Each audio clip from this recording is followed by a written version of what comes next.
ऐसा नहीं है। वहाँ पे भूपेश बघेल जी ने स्पष्ट कहा कि साया जी के पास मौका है इन 3000 बच्चों का दिल जीतने का।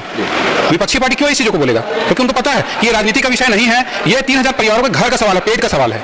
उन्होंने स्पष्ट शब्दों में कहा कि मैं कोई राजनीति करने नहीं आया हूं। उन्होंने अपने समय के परिदृश्य को बताया कि घटनाक्रम क्या थी, किस परिप्रेक्ष्य में चीजों को शामिल किया गया, उसमें क्या चीजें उन्होंने स्पष्ट तौर पर कहा। उन्होंने कहीं पे कोई भाजपा कांग्रेस की बात नहीं कही है और उन्होंने स्पष्ट कहा सरकार के पास खुला मौका है 3000 लोगों का दिल जीतने का, 3000 परिवारों को बचाने का। लेकिन भाजपा सरकार जो अभी मौजूदा सरकार है, विजय शर्मा जो गृह मंत्री उप मुख्यमंत्री भी हैं, वो कह रहे हैं कि पूर्ववर्ती सरकार जो थी उनके समय गलतियां हुई, नियुक्ति में गलती हुई, नियुक्ति गलत तरीके से कराई गई। इस विषय को भी अगर आप लोगों में जानकारी तो रखिए, क्या हुई, क्या है गलती हुई कहाँ है? यहाँ से हुई है सर कि 2018 जून में भारत का राजपत्र आया जिसमें बीएड को अलाउ किया गया। अब 2018 में माननीय पता कर लें कि केंद्र में किनकी सरकार थी। कांग्रेस बात हम नहीं कर रहे हैं, लेकिन हम जवाब देने को भी तैयार हैं। 2018 में कौन शिक्षा मंत्री था, किनके अधीन जो है वो मंत्रालय में जो है ये राजपत्र आया, और वो राजपत्र किस यहाँ पे खारिज हुआ कि आपने प्रोसीजर फॉलो नहीं किया है, प्रोसीजरल एरर। इतने बड़े बड़े अधिकारी जो केंद्र स्तर के अधिकारी माने जाते हैं, उनको प्रोसीजर ही पता नहीं है कि कैसे जो है कोई राजपत्र में वो लाया जाता है, गजट लाया जाता है। उसको बचाने के लिए आप जो शर्तें रखे हैं वो पिछले 5 सालों में आपने भर्ती पूरा निकाल पाए। ब्रिज कोर्स की बात की, ब्रिज कोर्स डिजाइन ही नहीं किया गया एनसीटी के द्वारा, जबकि केंद्र में कौन सरकार है, उनके कारण आया था।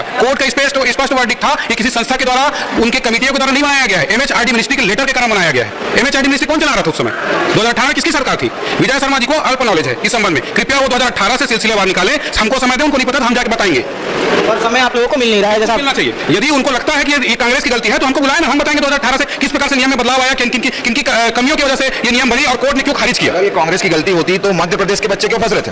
वहां कितने साल से भाजपा की सरकार है, तो जड़ में क्या है? जड़ में वही जो 2018 का जो फॉल्टी नोटिफिकेशन था, जो उस समय एमएचआरडी मिनिस्ट्री ने गलत किया, उसकी वजह से हुआ। उस समय तो कहीं कांग्रेस नहीं थी, तो मध्य प्रदेश कैसे फंस गया? तो चीजों को बारीक देखिए, एक सत्य होता है, एक असत्य होता है, एक अर्ध सत्य होता है। तो अर्ध सत्य ना बोला जाए, वो सत्य को पूरी विवेचना की जाए कि कहां से गलती हुई, उसके बाद बयान जारी किया जाए। सर ये तो हमारे राज्य में सिर्फ 3000 लोगों की बात है, पूरे देश में 2 करोड़ लोग बीएड करके बैठे हैं 2018 के बाद।